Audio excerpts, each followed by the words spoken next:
When you abandon God, and because you have silver and gold, you have connection with men of timber and caliber, or permit me to say, when you have alliance with political cabals who do not only have power, they have money, they have all it takes to fight any battle for you, and you just decided that I don't need God again, that is what it means. It's a terrible fall. Father, Lord, we thank you for your love and your goodness. Be thou exalted, Lord, in Jesus' name. Baba, we ask that your mercy will prevail over us. And Lord, you will bring the searchlight of your spirit into every of our hearts. And Lord, your divine power will bring as many that are falling back to their feet to the glory and the praise of your name. Thank you, Father. In Jesus' name we pray. Amen. Don't forget, we are looking at the fall shall rise again.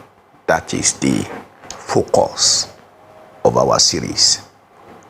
The fall shall rise again.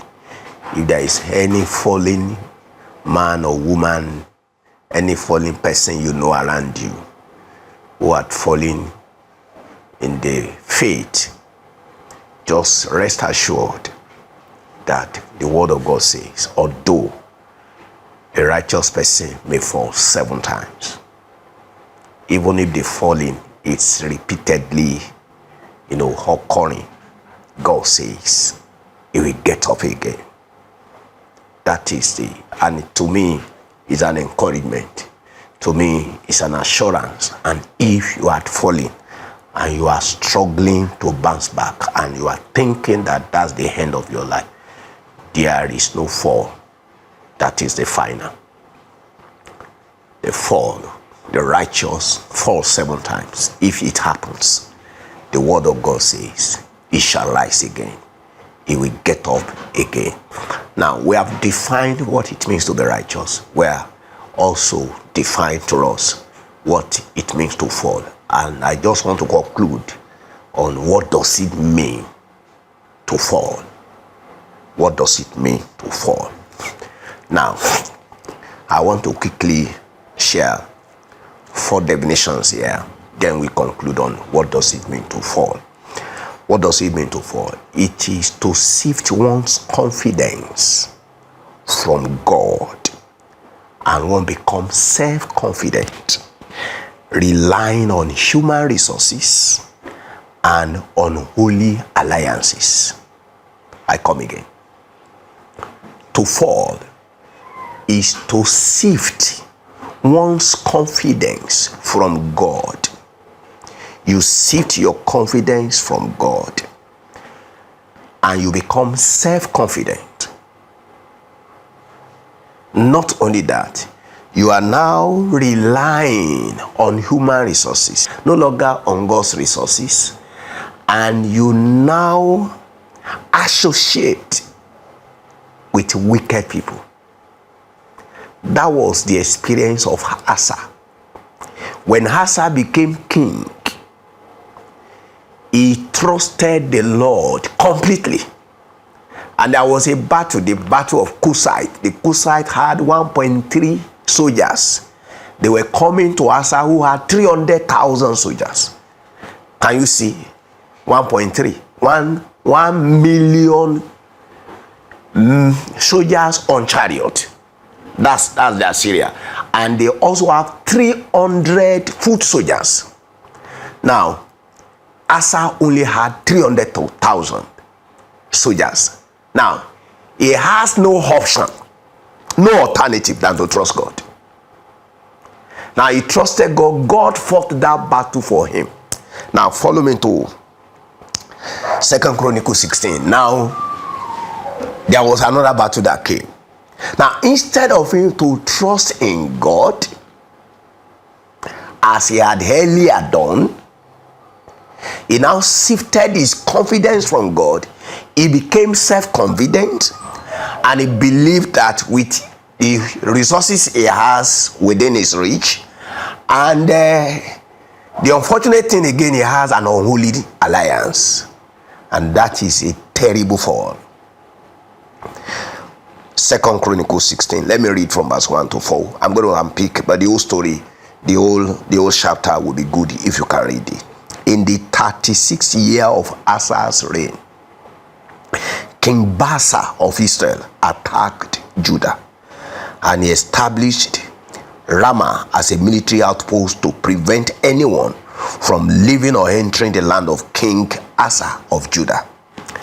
Asa took all the silver and gold that was left in the treasuries of the Lord's temple and of the royal palace and sent it to King Ben-Hadad of Syria, ruler in Damascus, along with this message: I want to make a treaty with you like the one our fathers made. See, I have sent you silver and gold.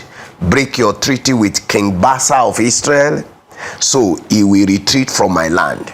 Ben-Hadad accepted King Asa's offer and ordered his army commanders to attack the cities of Israel. They conquered Haijon, Dan, Ibemaim, and all the storage cities of Naphtali. So when Baasa had news, he stopped fortifying Ramah and abandoned the project.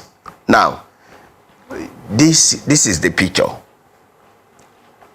Judah is the two tribes that God retained because of his covenant with David. Israel, and this Judah is the southern part of a whole nation, Israel. Israel was split into two. The kingdom was split into two. We have the northern kingdom, we have the southern kingdom. The northern kingdom was ruled by the king, or they call them Israel, and the southern kingdom was ruled by descendant of David. Now, Asa was of the lineage of David. Now, he had trusted God before. Now, it was his blood brother, king, that wanted to attack him. It's just like when two pastors are fighting, or two apostles, they are fighting, and one of them decided to go and connive with occultic people to now say, I want to win this battle. Now, one of these fighting apostles now decided to go and liaise with an occultic person, now give him money, God's money, to do that and pay that one, because he realized, please listen, he realized that this other apostle too wanted to fight him because he has the backing of occultic power. Now, both of them have shifted their confidence away from God. Now, for Asa, that's my person in here, in this context of defining what does it mean to fall. When you abandon God, and because you have silver and gold, you have connection with men of timber and caliber, or permit me to say, when you have alliance with political cabals who do not only have power, they have money, they have all it takes to fight any battle for you, and you just decided that I don't need God again. That is what it means. It's a terrible fall. And that was what happened to Asa. Now let's jump down reading to from verse 7 to 14.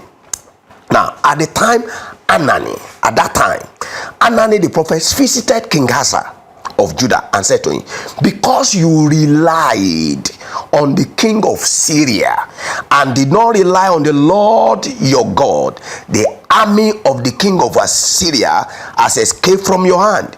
Did not the Cushite and Libyans have a huge army, very large number of horsemen? But when you relied on the Lord, he handed them over to you. Certainly the Lord watches the whole heart carefully and is ready to strengthen those who are devoted to him. You have acted foolishly in this matter. From now on, you will have war. Asa was so angry at the prophet. Anyone that falls, they always resist correction. And please don't let that happen to you. Peter had fallen sometime. He fell from his uprightness when he was in Galatia. He was with Paul and all others. They were relating with the Jews and with the Gentile. Now, when the Jewish brothers came, Peter now fell into hypocrisy. And Paul said, what's the meaning of this? Peter, we need to correct you. You need to be rebuked. And Peter did not kick against it. We all need to be humble to receive correction. But here, just as it was in the case of Uzziah, same again is the case with Asa. The prophet came and Asa was so angry at the prophet, he put him in jail. He did more than what Uzziah did. Asa also oppressed some of the people at that time. That was it. You know, he died in that condition. You don't need to die in your fallen state. You don't need to die. Although the righteous, there is possibility for the righteous to fall. In fact, when the word God says 7 times repeatedly. But there is this scriptural fact. There is this commitment of God. He said, he will get up again. So, beloved, you can get up if you have sifted your confidence from God and you have get connected with cabals of the land. You should get connected with spiritual power brokers. And you are now glorifying yourself and boasting in your human connection and the resources at your fingertip. Just to fight your battle or to advance in life. The Lord is saying, you can stop that. You can come out of your unholy alliance and you can get back to trust him again. You have done it before. You can do it again. The strength to do it is available. Philippians 4:13 says, I can do all things through Christ that strengthens me. What does it mean to fall, beloved brothers? It means to fall into the hand of the enemy. I pray none of us will fall into the hand of enemies. And as many as falling into the hands of their enemies, I pray the Lord will save them. That was the experience of Saul. 1 Samuel chapter 31 verse 8. 1 Samuel chapter 31 verse 8. 1 Samuel chapter 31 verse 8. The next day, when the Philistine came to covered, Saul and his 3 sons lying dead on Mount Gilboa. Lying dead on Mount Gilboa. They fell into the hands of their enemies. And in 2 Samuel chapter 1 verses 12, 19 and 25 and 27, let me quickly read because of my time. 2 Samuel 1:12. Look at the elegy of David over David and his sons that fell in the hands of the enemy. They lamented and wept and fasted until evening because Saul, his son Jonathan, the lost people, and the house of Israel had fallen by the sword. Verse 19, the beauty of Israel lies slain on your high places. How the mighty are fallen. Verse 25, how the warriors are fallen in the midst of battle. Jonathan lies slain on your high places. That's the high places of the Philistine. Oh, verse 27, how the warriors are fallen. The weapons of war are destroyed. To fall is to fall into the hand of the enemy. Is to fall into the hand of the enemy. Micah 7, he said, rejoice not, my enemy. If I fall, I will rise again. Let us pray. Lord, I pray as many who have sifted their confidence from you